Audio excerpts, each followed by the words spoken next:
Hello प्यारे दोस्तों, इस डीएलएस यूट्यूब चैनल पर मैं आप सब लोगों का स्वागत करता हूं और साथ ही इस चैनल को धन्यवाद भी देना चाहता हूं जिसने आप लोगों से संवाद कायम करने में मेरी मदद की। दोस्तों, पिछले 2-3 दिन से ही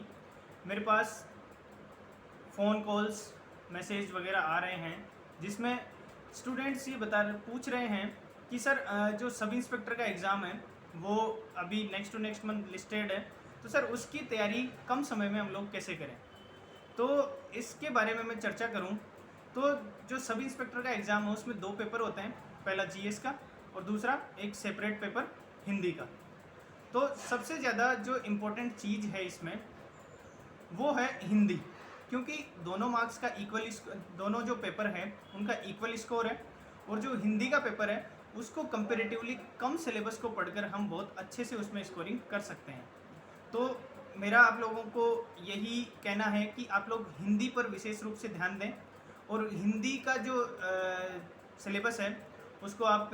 जो राघव प्रकाश साहब की किताब आती है उसके साथ तैयार कर सकते हैं, या फिर जो राजस्थान बोर्ड की किताब आती है सोनदान चारण जी की उसके साथ तैयार कर सकते हैं। क्योंकि हम लोग यदि पिछले जो प्रीवियस ईयर्स का ट्रेंड देखें और पेपर्स का, क्वेश्चंस का, तो ये दोनों किताबें काफ़ी कारगर हुई हैं। इसके लिए आप लोग पिछले पेपर्स भी देख सकते हैं और इनफैक्ट टॉपिक वाइज जो भी पिछले पेपर्स में क्वेश्चन आए हुए हैं उनको एक बार एक्सरसाइज कर लें, क्योंकि जो एग्जामिनर है वो जब पेपर बनाते हैं तो वो पिछले साल का ही ट्रेंड देखते हैं। तो जब पिछली साल के ट्रेंड के आधार पर पेपर बनाया जाता है तो कहीं ना कहीं, हालांकि डायरेक्ट वो पिछली साल वाले क्वेश्चन नहीं होते बट उसी ट्रेंड के आधार पर क्वेश्चन होते हैं, तो हमें प्रीवियस पेपर्स को कभी छोड़ना नहीं है इसके लिए। और जहाँ तक मैं दूसरे पेपर में जीएस की बात करूँ आप लोगों को, तो जीएस में जो स्कोरिंग सब्जेक्ट है, अब स्कोरिंग सब्जेक्ट में जैसे इकोनॉमी का बहुत स्कोरिंग सब्जेक्ट है, उसके अलावा जो ज्योग्राफी है वो भी स्कोरिंग सब्जेक्ट है, हिस्ट्री में भी अच्छा स्कोर कर सकते हैं हम लोग। तो इसलिए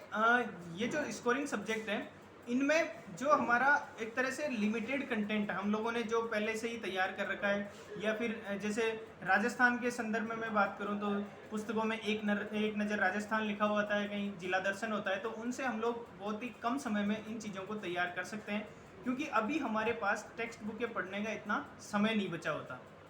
तो मेरा इसमें आप लोगों को यही कहना रहा होगा कि आप लोग एक तो जो अब जैसे अर्थव्यवस्था का टॉपिक है उसको आप आर्थिक समीक्षा को प्रीफर कर सकते हैं। आर्थिक समीक्षा के लिए आप देखोगे कि डीएलएस जो पब्लिकेशन है उसके साथ हमने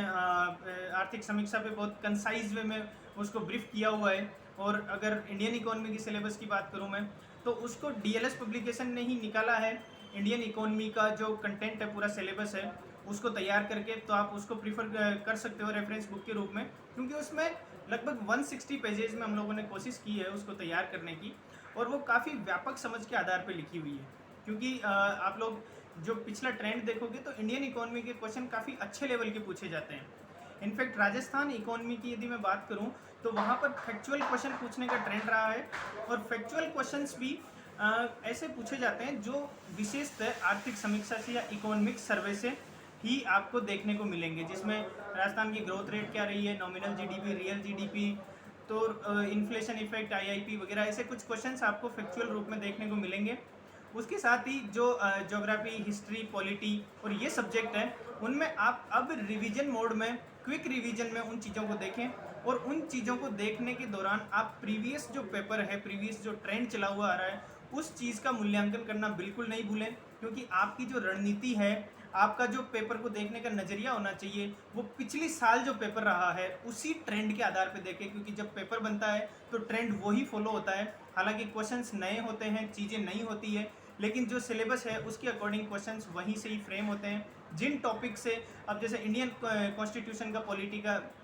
टॉपिक है तो सबसे ज़्यादा फंडामेंटल राइट से, आपकी जो उद्देशिका है, प्रस्तावना है, वहाँ से, हमारी जो केंद्र सरकार, संघ सरकार वगैरह, तो ये जो हाईलाइटेड टॉपिक है, आप लोग जब प्रीवियस पेपर्स का एनालिसिस करोगे, जो हाईलाइटेड टॉपिक है वहाँ से क्वेश्चन आते हैं। तो आपका जो रिवीजन टाइम है उसमें आप हाईलाइटेड टॉपिक्स को पढ़ें, और इस दौरान आप लोग इस चीज़ का विशेष ध्यान रखें कि ज़्यादा से ज़्यादा मॉक टेस्ट लगाएं, ज़्यादा से ज़्यादा प्रैक्टिस पेपर करें, क्योंकि प्रैक्टिस पेपर करने से हमारा एक तरह से चीज़ों को सोचने का या आंसर पर हमारा आंसर पर फोकस करने का जो नज़रिया होता है वो एक तरह से उस स्थिति में बनता चला जाता है जहाँ पर हम लोगों को एक तरह से इंट्यूशन से रियलाइज़ होने लगता है कि सही आंसर क्या है। तो जो ऑब्जेक्टिव टाइप क्वेश्चंस होते हैं उनके लिए हमें ज़्यादा से ज़्यादा मॉक टेस्ट लगाने चाहिए, प्रैक्टिस सेट करने चाहिए, क्योंकि उससे हम लोग जिस पोर्शन में जहाँ जो गलतियाँ कर रहे हैं वो आइडेंटिफाई कर पाएंगे। और उसके साथ ही हमें ये भी चीज़ें रिवाइज़ करनी है कि जहाँ जिन पोर्शनों में हम गलती कर रहे हैं उसको वापस रिवीजन करके देखें, उसको वापस तैयार करें। अब इसके साथ ही यदि किसी को पर्सनली कोई दिक्कत होती है तो आप इन चैनल वालों को बता सकते हैं, जिससे मैं आप लोगों से डायरेक्ट जुड़ सकता हूं। तो अब इतना ही कहकर आप लोगों को शुभकामनाएं देना चाहूँगा नेक्स्ट जो फोर्थकमिंग एग्ज़ाम है पुलिस का सब इंस्पेक्टर का। और इस चैनल का धन्यवाद अदा करना चाहूँगा DLS चैनल का, डिसेंट लर्निंग सीरीज जो चैनल है उसका, कि उसने मेरे प्यारे भाइयों बहनों से मेरा संवाद कायम करवाया। बहुत बहुत धन्यवाद।